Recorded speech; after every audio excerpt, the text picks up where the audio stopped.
Je suis thérapeute, j'ai développé mon activité très rapidement et aujourd'hui, je vais vous expliquer pourquoi et comment est-ce que j'ai réussi justement à développer mon activité. Si vous êtes thérapeute, restez bien jusqu'à la fin de cette vidéo. Ça va être un témoignage honnête et sincère de ce que j'ai vécu, de mon expérience. Donc, il n'y a pas de script sur cette vidéo, mais vous allez apprendre justement comment faire tourner votre activité. Je m'appelle Lucas, je suis thérapeute. Aujourd'hui, j'ai deux cabinets qui tournent et j'accompagne les thérapeutes à développer justement leur activité.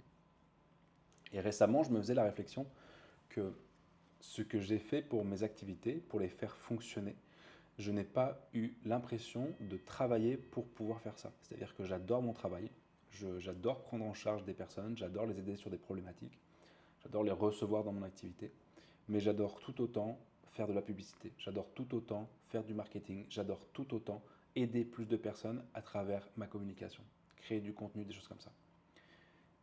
Et je pense que c'est ça qui a fait que ça a fonctionné. Si je n'aimais pas faire les choses, je pense que je n'aurais pas réussi à avoir des résultats. Je n'aurais pas réussi à faire connaître mon activité et à amener des personnes à prendre rendez-vous avec moi. Alors vous allez me dire, oui, mais Lucas, mais moi, j'aime pas faire de la publicité, par exemple. Je veux pas en faire.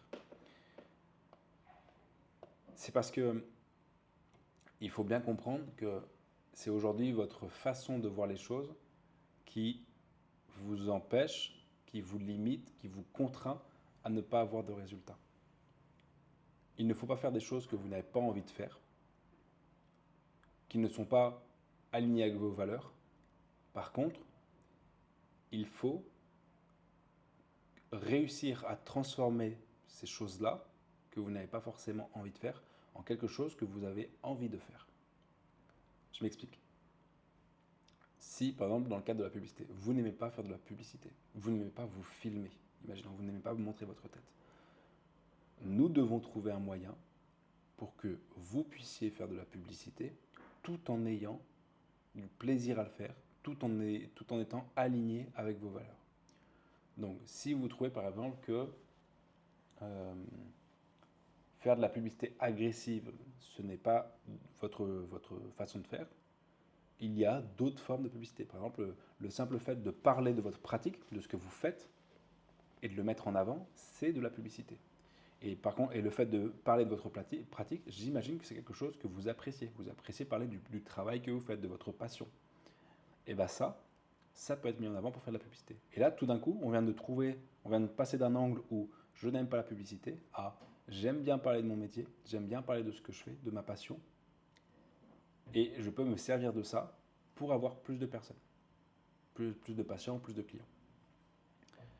Et de mon retour d'expérience, moi sur mon activité, c'est ce qui s'est passé. C'est-à-dire que j'ai aimé et j'aime encore envoyer des mails à mes patients, à mes clients. En l'occurrence, c'est des clients pour moi. J'aime faire de la publicité dans laquelle j'explique ce que je fais. J'aime faire des vidéos dans lesquelles je présente les problématiques que je prends en charge. J'aime communiquer sur mon activité. Et c'est en faisant ces choses-là que je prends du plaisir à le faire. Vu que j'ai du plaisir à le faire, je le fais bien, parce que je suis prêt à recommencer. Parce que des fois, il y a des choses où je le fais mal, parce que ça demande un peu de technique, mais je suis prêt à recommencer, parce que j'aime bien le faire. Et vu que j'aime bien le faire et que je suis prêt à recommencer et que je mets beaucoup d'énergie dedans, parce que ça me plaît de le faire, et bah, j'ai du résultat.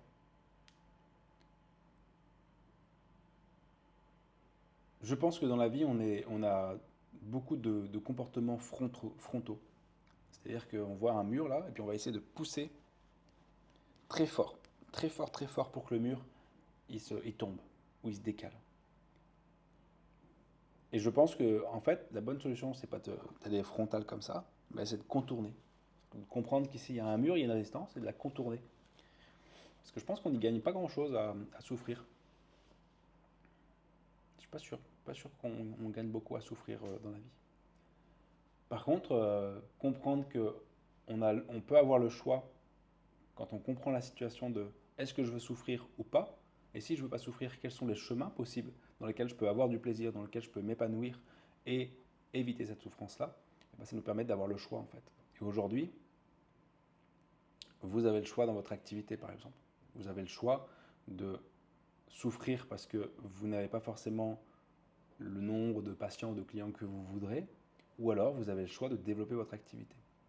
Si vous voulez que je vous aide, vous avez le lien dans la description vers un appel gratuit avec moi dans lequel je peux vous aider directement dans cet appel-là gratuit. Il n'y a pas de pression de vente. Et si jamais vous voulez qu'on travaille ensemble, et bien dans ce cas-là, on travaillera ensemble sur votre activité.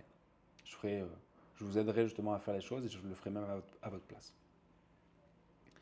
Et c'est ça, en fait, c'est vraiment identifier les points de blocage qui vont nous apporter de la souffrance, qui nous font souffrir actuellement. Et comment est-ce que je peux les contourner? Comment est-ce que je peux faire en sorte de trouver du plaisir, de m'épanouir dans une voie qui va m'éviter cette souffrance-là? Et je vous ai cité le cas de la publicité, mais ça peut être le cas des emails, par exemple. Écrire un email, pour des personnes, ça peut être très contraignant. Et même pour moi, dans certaines situations, écrire un email, c'est très contraignant. Je n'aime pas ça. Par contre, on peut trouver un moyen d'écrire un email qui nous fasse plaisir, qui nous donne de l'épanouissement, qui a du sens pour nous. Comment est-ce que je vais raconter une histoire sur un client que j'ai vu? Est-ce que je vais raconter un témoignage? Et en fait, ça va permettre de trouver du plaisir dans les choses qu'on fait. Quand on a du plaisir dans les choses qu'on fait, on fait les choses, on ne procrastine pas, pardon. Vu qu'on fait les choses, on a des tests, enfin on teste les choses, et quand on a des tests, vu qu'on a pris du plaisir à les faire, et ben on va ajuster, on va adapter, on va reprendre, et en fait on va s'épanouir dans ce travail-là, dans cette amélioration-là, et vu qu'on va s'améliorer au fur et à mesure, on va essayer, on va avoir du résultat, et on va avoir du résultat, ça va nous donner du plaisir, en plus de la récompense. Et donc là, on a une boucle qui est super. On a pris du plaisir, ce plaisir s'est transformé, enfin, on prend du plaisir à faire quelque chose, cette chose se transforme en action, d'accord? Cette action se transforme en résultat, ces résultats nous donnent du plaisir, nous donnent de la récompense pour un truc que l'on a aimé faire.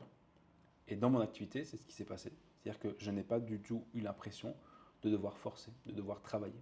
Pour moi, tout était aligné, fluide, ça allait super bien tout seul. Mais pour ça, il a fallu quand même que je travaille en amont pour arriver à ça. Il a fallu que j'identifie les points de blocage et comment est-ce que je peux les contourner en prenant du plaisir pour avoir des résultats. J'espère que cette vidéo vous a plu. Je vous laisse vous abonner ou commenter. Si vous voulez soutenir la chaîne, vous avez le lien dans la description pour prendre un appel avec moi. C'était Lucas, travaillez bien, prenez soin de vous, ciao ciao.